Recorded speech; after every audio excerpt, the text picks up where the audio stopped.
Thank you. Thank you. First of all, I just have to say it's great to be in the rare book room at the Strand. As someone who used to come to this store all the time before I was lucky enough to make a living as a writer. Is this working okay? It sounds very funny from here. Can you hear me? Yeah, it sounds a little underwater over here. Yeah. Is that better? Yeah, okay. So I'm a huge fan of this book. I'll just say that right off. Thank you. Michael and I didn't know each other, and I received a copy of a galley from our editor right around Christmas time, and about 50 pages in, I was like, I really want to interview Michael. I think this is great. I just think it's a wonderful book, so congratulations on the book. Thank you. And on all the praise. Just to start our conversation, I thought one of the things I'd ask you is, obviously as a writer, one of the things you do is make decisions. And one of the decisions I thought I'd ask you about right off is the title of the book, which is, it's Sous Chef. It's not executive chef. It's not line cook. Why did you choose someone at that place on the totem pole as the focus of this book? I chose Sous Chef as opposed to, as you say, an executive chef. Mainly because I think the sous chef is in a weird sort of transitional phase. He or she is not quite the chef yet, but also not still a cook. And I think that there are a lot of interesting growing pains sort of associated with being at that point in your career. And it's also, it's not the story of somebody who is the top dog. Excuse me, who is the top dog, who's already achieved all the success. Is the story of somebody who's still working along the way, which I think is something that we're all kind of interested in, is seeing how people rise to where they get. So. And along the same lines, this is kind of the title cover of the book, Sous Chef, 24 Hours on the Line. I guess my next question was, why a day in the life? Why not a longer period of time? Why not a more extended look at how this life goes? Well, when I was writing the book, the first decision I had to make was where to begin, and the way that I dealt with that decision was just to begin at the beginning of a day. No mics. Are we losing the mics? Yeah.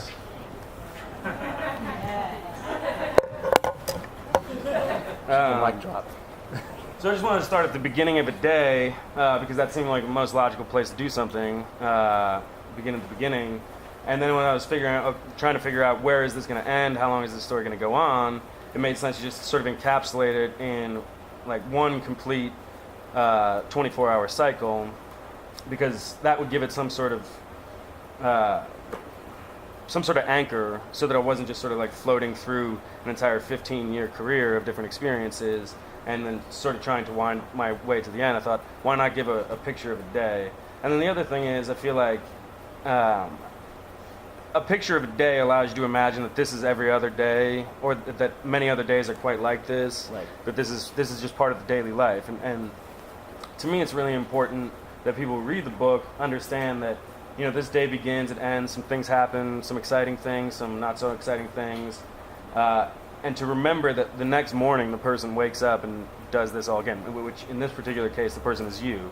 Right. You would wake up and do this again, and that's just sort of what your daily life is. Is it also, thinking about the cooking profession, it seemed to me that it also had to be, whether consciously or unconsciously, when you're in a certain job for a period of time in your profession, in your other profession, in the kitchen, it's a very monotonous thing. It'd be very hard, I think, to write about in this level of detail, even a week, because it's the same task, it's the same. Right. Isn't that sort of the unspoken thing? Yeah, I think so too. Yeah. Well, and that's sort of, I feel like, people always say disgruntled postal workers, and I always wonder why they don't say more frequently disgruntled cooks, because the reality of the situation is, you do have to come in and all the food from yesterday is gone.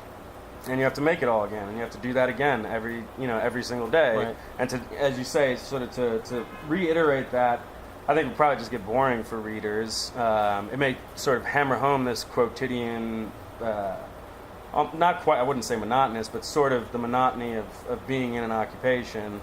But at the same point in time, why not just picture it in Sure. one Right. in one day? And to the postal worker point, you guys have knives. It's true. It's true. So we would be more. You don't have to go find anything. We would be more dangerous, I think. So the book is sort of, in the foreword, I guess, you talk about how one of the intentions of the book is for people who are thinking about doing this, maybe to get a sense of what it's like. It's I've said this to you before. It's almost like a cross between a public service message and a novel. I think it reads very much like a novel. But the hero, which is, for those who don't know, it's in the second person. So the hero is you. It's really interesting. Not me, you. Right, you, whoever the reader. But the reader, there are moments where the reader's a hero, saving the day, doing great. There's moments where he's a complete screw up, botching things, doing things the chef told him he didn't need to do, and kind of making a hash of it. So it's weird, and then you kind of, and then as you said, the next day it just starts up again. Do you think of the character of this book as sort of a hero? Do you think of this as a novel? Do you feel like there's, usually you would expect in a situation somebody comes away having sort of learned something or changed in some way? I do think that there is a little bit of a a takeaway in the bar scene. I think that there's a conversation that happens later on in the book where the protagonist, you, is having this conversation with a younger cook and saying these things and asking these questions and having this sort of Socratic dialogue with this guy. And I really think that the way that I view that moment is that's kind of a turning point for the narrator as well, where it's like he's asking these questions not just for the sake of Warren, the person he's talking to, but for his own sake or her own sake, I guess, since it's you. You're asking to sort of like reconfirm to yourself that this is what you're here to do. So I feel like that's a moment where there's maybe not quite a change, but a kind of complete realization of what's been going on sort of in the head throughout the day.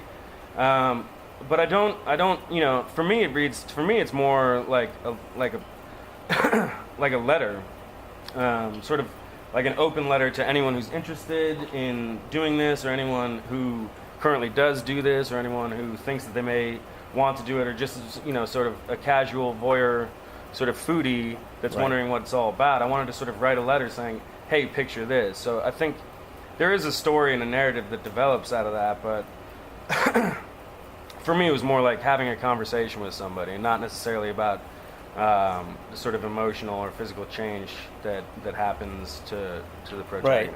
Although it's interesting, I don't want to give too much away for people who haven't read it, but you said the bar scene, and I actually, to answer the question I had, there was a moment where the protagonist, you, the reader, is looking in the bar and thinking, are these my people? Aren't that moment? Yeah. Like, well, it was just around the same time you're talking about. Well, that's another kind of change. I suppose the bar scene, a lot of people are like, well, not everybody goes out and gets drunk after working in the restaurant, and what's with the self-destructive behavior, and is this necessary?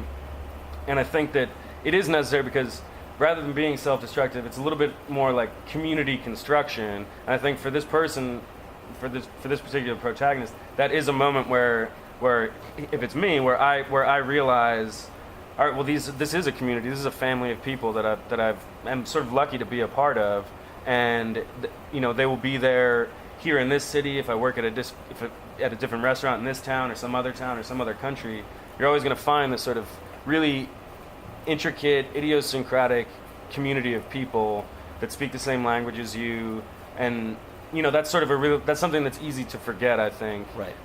If you don't think about it, or if you don't do, some restaurants, particularly like the 3 Michelin star places, you work so much and for so many hours that it's really common to just sort of dash home afterwards to get as much sleep as you can. And I think that's that prevents the sort of development of this community, I think, that exists. And I guess sort of the how would I put it? It doesn't do much to encourage this social community and people feeling at home and kind of welcome. Yeah. Well, it's funny you mentioned that, because I guess maybe that would be the closest example. But late in the book, there's this analogy to the kitchen is sort of a battlefield. Yeah. You're kind of looking over the kitchen after a night of service. But it's kind of similar, right? I mean, when you look at, and the story, it's kind of similar. When you look at war movies, this book's really about the work, right? There's not a lot of war movies where there's subplots, or something else kind of going on over here with this guy. It's about the battle, right? It's about the mission. And that it really holds up. Well, I definitely did. I mean, it's in 24-hour time. And I think that I don't mean to say that cooks and chefs, are putting forth the same sort of effort that soldiers who are going off to battle are. It's certainly not that mentally strenuous, and certainly not physically as dangerous. But there are a lot of similarities, I think. And I don't think it Auguste Escoffier, who I'm sure you're familiar with for those who aren't, he's this guy, this French dude in the 19th century, mid-19th century, who did a lot of work to develop what it is that professional cooking or le cuisine is how it's supposed to be structured. And the term that he used to describe the team is brigade de cuisine. It's no coincidence that he borrowed that term from the military, because I think that the work that you do, the sort of the essential focus on the end goal, and the way that you have to work together as a community, as a unit, is very militant, and the atmosphere gets sort of militant. There's lots of pressure. And when the whole call and response thing, kitchens where someone calls an order and then we chef, exactly. That whole thing. So I think that, again, I don't mean to suggest that we cooks are Navy SEALs or something like that, but I do think that there is, and I think it has to do with discipline. I just think there's a lot to borrow from it. So for me, that's one example of an interesting thing that I think crops up in a story about cooking, where it becomes sort of like an every man's thing, or it's not just, if you read this book and just regard it as a tale of one day in a high-end restaurant somewhere in Manhattan, and you could leave it simply as that. But I tried, at least I thought a lot about, while I was writing it, about the similarities between cooking and what these people are doing and what everybody else does in their jobs and in their daily lives. There's a lot of sort of kitchen personas in the book. There's people with names, like Vin Dog is one, probably the most memorable one. He should be here tonight. I don't know why he's not. But a lot of kitchen nicknames. There's lines that people kind of utter that are clearly, they're not pointed out this way, but they're clearly sort of favorite lines of the person speaking them. There's a moment where one of the servers messes something up, and she's trying to get one of the cooks to kind of speed up the order so she can get back on track. And, he says, a mistake on your part does not constitute an emergency on mine. It's clearly a line this person has probably said 100 times. So I'm wondering, A, do you have a kitchen alter ego nickname? I've been called White Mike, Wonder Bread, Magic Mike was a weird one. I don't know. I don't really know where that one came from. And Big Mike. I mean, there is always sort of like a pet name, because again, it is like a family. There's a sort of pet name that you give to everybody because you have a certain relationship with them. So. And then in terms of the lingo, are there any favorite phrases, words? Yeah, so for me, the most important word in a restaurant, kind of the takeaway for this book, is the word soigner. And it's something that we originally kicked around as a possible title for the book. And to me, it's central to, I think, what I hope all professional cooks think about, and what we all need to sort of remember when we're cooking, whether it's in a professional kitchen or at home, we're taking care of the people around us. The notion represented by the word soigner, to me, really hits home. There's a passage in the book that I can read that defines it and sort of illustrates what I'm talking about. For those of you who have copies, it's on page 110. Okay, so bottom of the page. In cook's parlance, the closest relative of the idiom "come correct" is soigner. Soigner is taken in standard English to mean elegantly done, well-groomed, or sleek. In the kitchen, it means essentially perfect. First quality ingredients prepared using the best possible techniques and served in the most beautiful fashion. Etymologically, it is the past participle of the French verb soigner, which means which means to care for or look after the way a nurse would, or a loving mother. You always want things to be soigné. Every table is PPX. Every guest is a VIP. They all deserve to be looked after, cared for. We're here to cook for people. alimentation, the provision of nourishment. This is what we do. And we continue doing it long into the night, not because we favor adversity, but because we know that in doing so we get the chance to create with our hands something that sustains people and brings them joy. And because we know that in all the details, all the minutiae, all the intricate flourishes, difficult and tedious as they often are, can be seen the sincerity of what we do. And even though our days are hard and congested and misaligned, we know that through persistent focus and discipline and effort and care, we have the continual opportunity to do something genuine. So for me, that's really what the book. I mean, there are a lot of things that the book is about, but for me, that's sort of that's the word that means a lot. And you say the reason I picked that word and that passage is because you say in a kitchen these sort of terms and the lingo that is part of the lingo. Mm-hmm. When you have you always have what's called in whatever station where you have what's called a soigné set. So when the time shows up or some chef friend or some family member of somebody shows up, you have that piece of meat or that selection of vegetables that's kind of perfect. And for me, that's sort of like where the joy and the reward is in cooking. I was talking to somebody earlier today about how it seems like a lot of hard work, and as rarely is it a lot of money, and rarely is it in a comfortable environment or anything like that. But the reward for me is really in just that idea of having that soigné set, being excited when somebody you care about comes in and you get a chance to cook for them, and participating.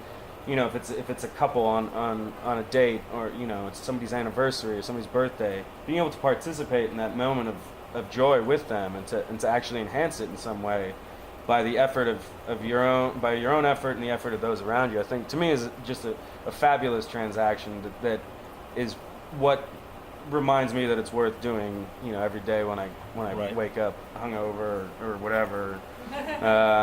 And just don't really want to be at work, and I'm not really into the idea of like peeling sunchokes or something. Remembering those people that you're feeding to me is most important. Before we take questions, can you just tell everyone about the new restaurant project? Oh yes, perfect opportunity for me to plug my restaurant. So it's actually an interesting thing because I've spent most of my career as a sous chef, which is another answer to your question about why I chose that as a subject. I spent most of my career in that kind of middle management section, and now I'm taking on almost basically for the first time chef de cuisine position, which is essentially the person who's in charge of the whole kitchen. This particular place that we're opening is in Midtown. It has a name which I'm not at liberty to give out quite yet because it's still in the focus group phase, but it's in Midtown, 42nd 8th Avenue. And there are a couple of different kitchens, and I'm going to be at the helm of one of them. And the idea is to make really nice, artisanally sourced food in Midtown, which is really hard to find. I'm trying to gentrify the place a little bit as far as cooking is concerned. Which I hope that, I dread the idea of getting this sort of Pete Wells, Guy Fieri treatment. But I think we got our heads down a little bit straighter than that, and that we'll be able to bring something that the neighborhood is really in need of. Great. So. Great. So with that, any questions for Mike? None.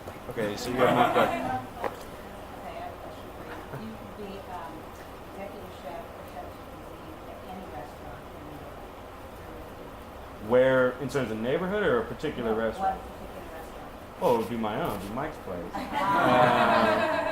I mean, my answer to that question would probably be per se, but that's a selfish answer, not because I would want to be Thomas Keller's, chef. I would want to make it my own place. But that kitchen, have you seen the kitchen at per se? Yeah, I've spent The time kitchen there. at per se is like a temple, and it's sort of this in the beginning of the book. There's this floor plan that's not based on per se, but isn't too different from it, which is this sort of like ideal, immaculate, perfectly functioning, and according to the health department, C grade. Yeah, that was amazing. Right. That to me is that's some people say you take what you have before you and just make something lovely out of it, and a good carpenter doesn't blame his tools.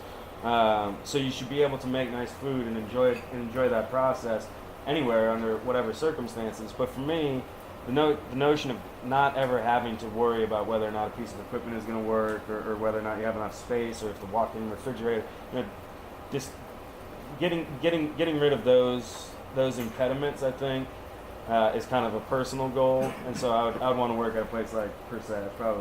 I would say it's the nicest kitchen in New York. Yeah. Probably the nicest kitchen in North America, if not the world. Yeah. That's not even agree. hyperbole.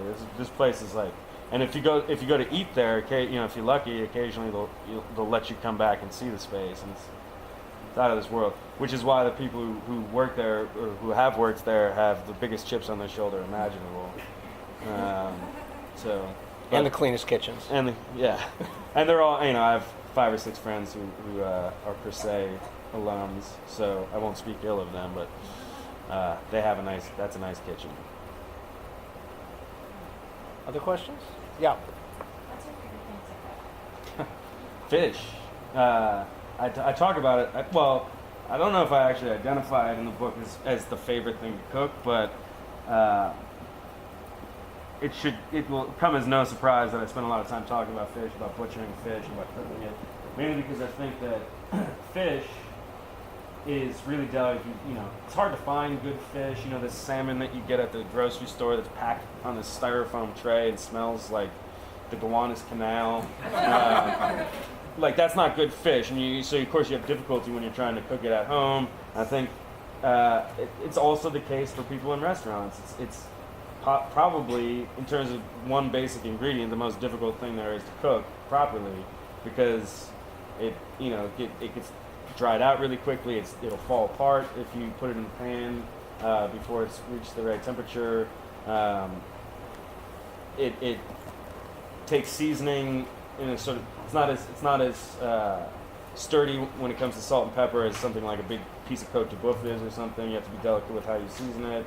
So for me, it's the chance to showcase your talent or your lack of talent, which is a kind of fun challenge that I think any cook who enjoys the job likes to take on. What style of cooking would you have At the restaurant, Yeah. that's also, that's, people are always asking that. It's a really tough one to answer. I think, sort of modern American cooking, certainly not, French or Italian. Well, we will have pastas on the menu. We're making pasta in-house, but kind of borrowing from all different sorts of cuisines. It's even a little bit of Asian, actually. This sort of new world cuisine that focuses mostly on seasonal ingredients and fairly simple techniques and perfect execution is the idea. So, tasty food, I think, is what we're You know going how to. soon? We're looking at July. That may or may not happen. We'll see. It's still totally under construction. We don't even have a certificate of occupancy yet. How will we know? It's your Well, you just have to follow me on Twitter at books on.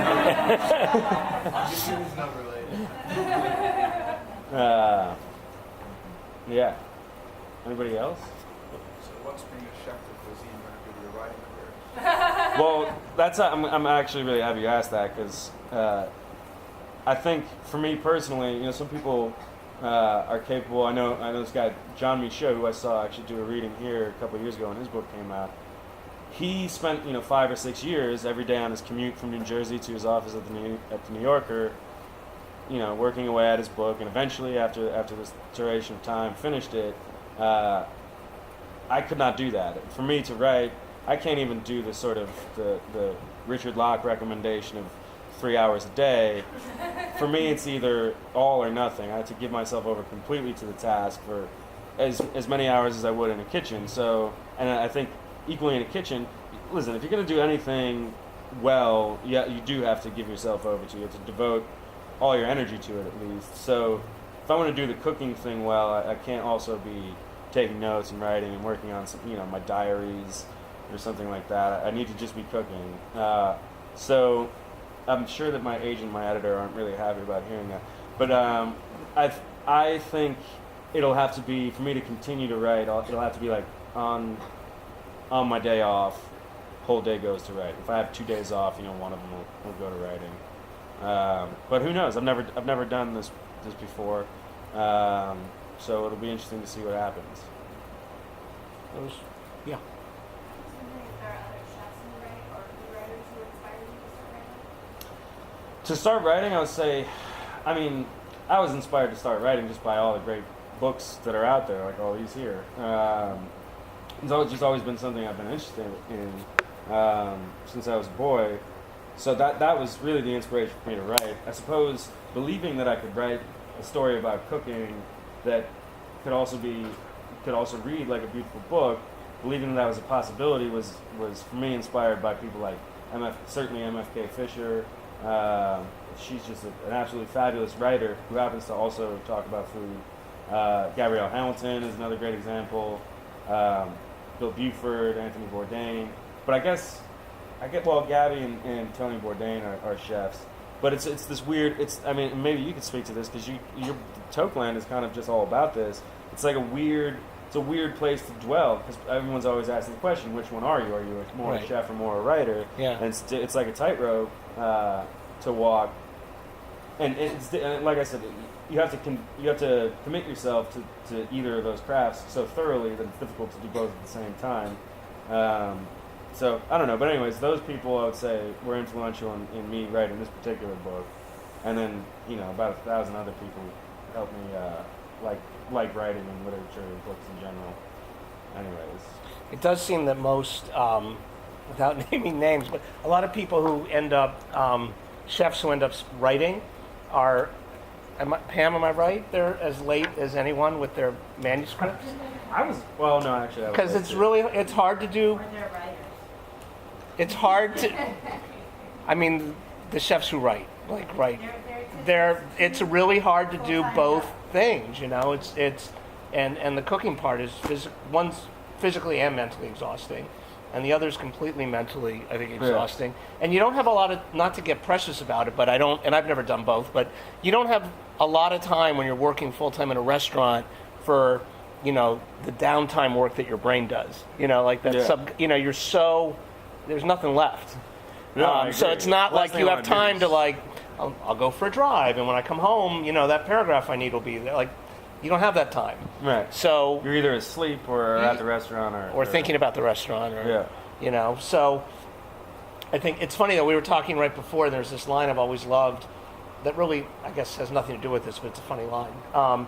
But Tony Bourdain, in the introduction to Kitchen Confidential, when he was just getting known to a lot of people as a writer, he had this line that said, I'm still a cook.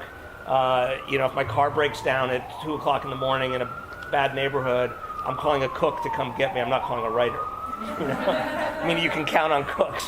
And I thought that was just a funny line. But I don't know how somebody does. I'm in awe of, people like Michael and like Tony and Gabrielle and Dan Barber, who has a book coming down the pike soon. I'm just kind of amazed when people are able to do it. Also because, and we talked about this not tonight, but earlier, there's so many. And Michael's not one of these people, but a lot of people who end up cooking, really aren't good at just sitting still. They hated school. They might be really intelligent. They probably have very high IQs. A lot of them become very successful business people. They're very street smart. You can't get one by them. They have real intellectual interests, but they don't survive in a formal education setting. And it's amazing how many really great cooks and chefs will tell you, I couldn't sit still in school. I hated being there. I got a job as a dishwasher, and I just felt like I was home. I liked the noise, I liked the action, I liked the hours, I liked, the talking during prep time. It just suits a certain temperament, and usually that's not a writer's temperament. It's totally unusual to find someone who can actually just physically be planted in a chair that long who cooks for a living. It's really I'm not kidding, right? No, not at all. You just sort of. That was the direction I was about to take. You just sort of described exactly what my experience was. It's a very difficult transition, and so it's interesting looking at people who are capable of making it. And so I suppose some of them are like sort of on in years in the cooking world, and so maybe it's like a bit of retirement for them. But it was because when you're cooking, you're not just physically active. You're also physically alert. I think is a really important thing. It's just not like I feel like I need more exercise. I can never get exercise when I'm writing because you just go for a jog or something like that.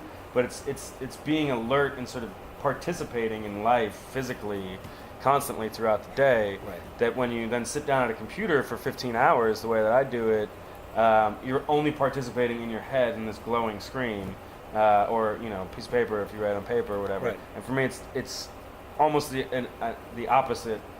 It's like a completely diametrically opposed activity. Yeah. So it is really, really tricky. Which is why, to answer the question of how will it affect my writing, I mean, I did find myself while I was writing this book, and while I was in graduate school, really just craving the activity of a kitchen. And it's just you need to have a certain sort of metabolism, and if you do have it, a lot of the stuff in the regular outside world is just moves so slowly. For me, Right. like in a kitchen, if I cook something, if we have a party, the next day and we're preparing for it, you do it, it's done, the work is done, and you see the immediate result of it. You cook something and it goes out to the diner, it's gone, it's out of your hands. Having a manuscript and working with my lovely editor Pamela and my lovely agent Chris Dow is right there. It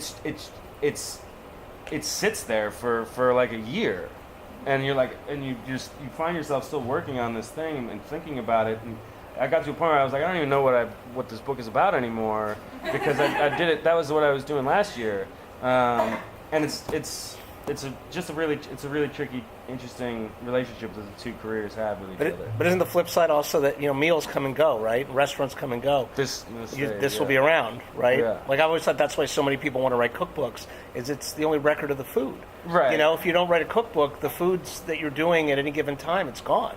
But that's another thing. You'd have to like the fact that it's Right. there is some sort of some token that you've left behind. To me, there's something really beautiful and poetic about how fleeting and ephemeral that meal is. Like that to me is that's another one of those interesting rewards where you put all this work, you put hours, literally hours of work into a single plate of food, and then someone eats it and it's totally gone. It will never come back. There is no record of it, and it's eaten in 2 or 3 minutes. And you're not even there to see the person eat it most of the time. Right. But to me, that is so beautiful because it